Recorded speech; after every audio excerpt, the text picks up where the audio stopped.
કોઈપણ સંખ્યાનો વર્ગ શોધવા માટેની રીત, તો અહીંયા આપણે સૌપ્રથમ 54નો વર્ગ શોધીએ।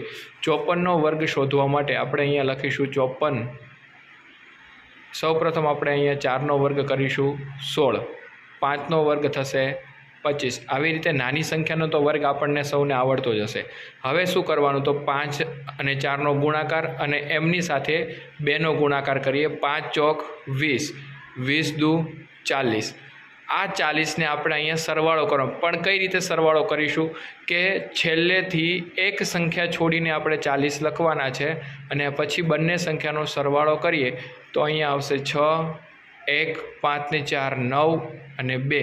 તો 54નો જે વર્ગ છે કેટલો મળશે આપણને, 2916। એવી જ રીતે આપણે અહીંયા 37નો વર્ગ શોધવો હોય તો 37 લખીશું। 7નો વર્ગ થશે 49, 3નો વર્ગ થશે 9। આ બંનેનો ગુણાકાર કરીએ અને એમને 2 વડે ગુણીએ।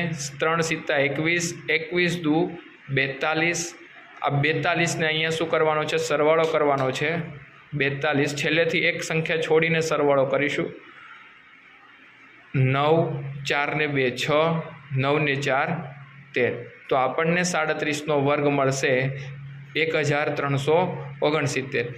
એવી રીતે આપણે 28નો વર્ગ એમનો આન્સર છે, તમારે મને કોમેન્ટ કરવાનો છે।